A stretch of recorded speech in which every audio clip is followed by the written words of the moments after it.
भूत की शादी।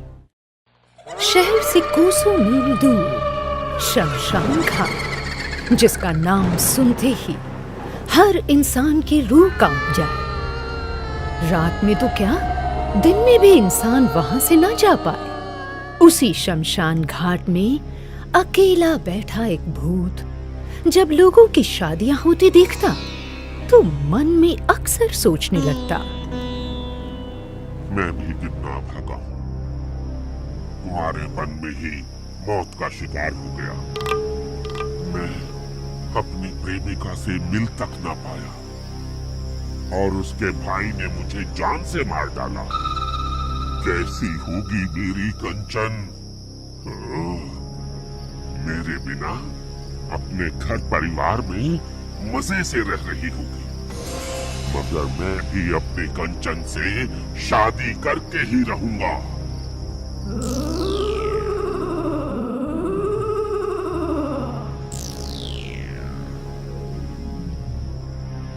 कंचन, हो कंचन, जागो, मैं आया हूँ। कौन है यहाँ? अरे, अपने पुराने प्रेमी को भूल गई? पुराना प्रेमी अमित? हाँ, मैं अमित ही हूँ। मगर अमित, तुम्हें तो मेरे भाई अमर ने मार दिया था ना, फिर तुम जीवित कैसे हो? प्यार करने वाले मरते नहीं हैं, मरने के बाद भी दिलों पर राज करते हैं। उठो, मैं तुमसे शादी करने के लिए आया हूँ, चलो मेरे साथ। देखो अमित, अब तुम मर चुके हो, दुनिया छोड़ चुके हो, अब तुम भूत बन गए हो और वैसे भी अब मेरी शादी किसी और से होने वाली है, इसलिए मेरा ख्याल अपने दिल से निकाल लो। क्या कहा? ख्याल दिल से निकाल लूं? अब तो मैं तुमसे शादी करके ही रहूंगा। देखता हूँ कौन रोकता है मुझे शादी करने से। वो तेरा होने वाला राजकुमार रोकेगा? हाँ? इतना कहकर भूत बना अमित शालू के घर से चला गया। लेकिन शादी के ठीक एक दिन पहले वो शालू के होने वाले पति सुनील के घर पहुंचा। सुनील, ओ सुनील। कौन है इतनी रात को? मैं अमित हूँ, शालू का प्रेमी, और तुझे चेताने आया हूँ। शालू मेरी है, सिर्फ मेरी। उसे भूल कर भी हाथ मत लगाना। वो मेरी होने वाली पत्नी है और कल हमारी शादी है। और तुम उसे जो अपना प्रेमी बता रहे हो ना, तो कान खोल के सुन लो। तुम्हारी ये प्रेम कहानी मुझसे भी छिपी हुई नहीं है। जिंदा रहते तो उसे छू ना पाया, और जब मर गया तो उसे अपनी पत्नी बनाने आया है। मरे हुए को कौन क्या मारेगा? मैं बस अपनी कंचन को पाना चाहता हूँ। मुझे तुमसे कोई शिकायत नहीं है। ये तो कंचन के भाई ने मुझे मार डाला, वरना आज वो मेरी पत्नी होती। मैं आज जा रहा हूँ, मगर याद रखना, वो मौत मारूंगा कि जन्म जन्म तक याद रखेगा।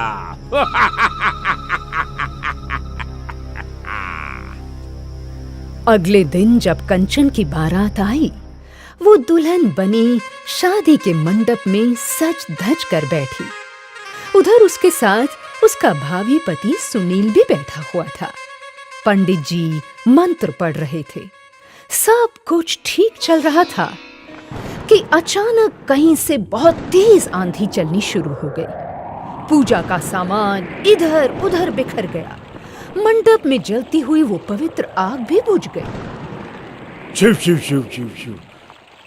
मंडप की आग का इस तरह बुझ जाना बड़ा ही भयानक अपशकुन है।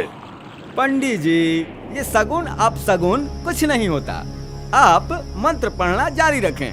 आंधी तूफान तो आते ही रहते हैं, क्या इनकी वजह से हम शादी टाल दें? चलिए मंत्र पढ़ना शुरू कीजिए। पंडित जी मंत्र पढ़ना शुरू करते हैं और कहते हैं, ओम, अब वर वधू की मांग में सिंदूर भरे। पंडित जी की आज्ञा मानकर सुनील जैसे ही सिंदूर की डब्बी में हाथ डालता है कि उसमें से खून निकलने लगता है। उसके गोरे गोरे हाथ सिंदूर को हाथ लगाते ही काले पड़ जाते हैं और वहां देखते ही देखते अमित का भूत सुनील के शरीर में प्रवेश कर जाता है। सुनील के शरीर में प्रवेश करके अमित का भूत कंचन की मांग में सिंदूर लगाता है। जब कंचन अपने पति के साथ ससुराल आती है तो सुहाग रात के दिन पलंग पर बैठी सुनील का इंतजार करती है कि तभी भूत बना अमित वहां प्रकट हो जाता है और कहता है, आखिर भूत बनकर ही मैंने शादी कर ली तुमसे कंचन।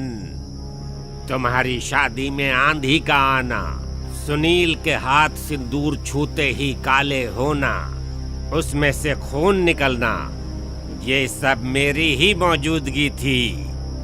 सुनील के शरीर में प्रवेश करके मैंने ही शादी की रस्म को पूरा किया है तुम्हारे साथ, इसलिए अब तुम मेरी हो, सिर्फ और सिर्फ मेरी। नहीं नहीं, ऐसा नहीं हो सकता। ऐसा हो गया है कंचन, अब तुम्हारे और मेरे बीच कोई नहीं आएगा, क्योंकि अब तो हमने शादी कर ली है। और इतना कहकर अमित का भूत वहां से गायब हो गया। देखते ही देखते वो सुनील के शरीर में प्रवेश कर गया और बोला, देखो कंचन, आज मैं तुम्हारे लिए क्या लाया हूँ। ये कहकर सुनील बने अमित के भूत ने अपने गले में से सोने की चेन निकालकर कंचन के हाथ में थमा दी। तो कंचन बोली, ये तुम्हारी आवाज को क्या हो गया सुनील? तुम तो अमित की तरह बोल रहे हो।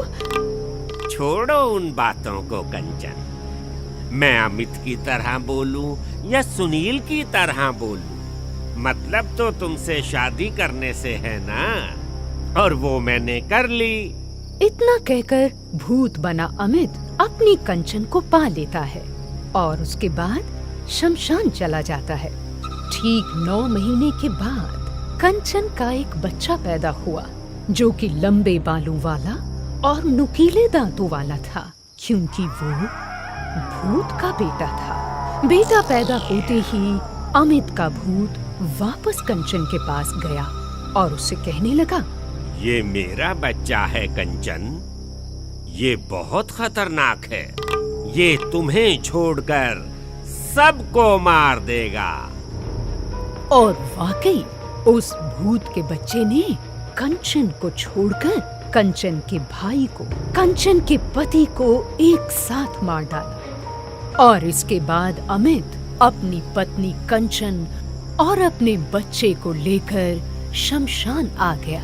वहां पहुंचकर उसने अपनी पत्नी कंचन को मानव योनि से मुक्ति दिलाकर भूत बना दिया और फिर हमेशा के लिए कंचन, अमित और उनका बच्चा शमशान में सुख से रहने लगे।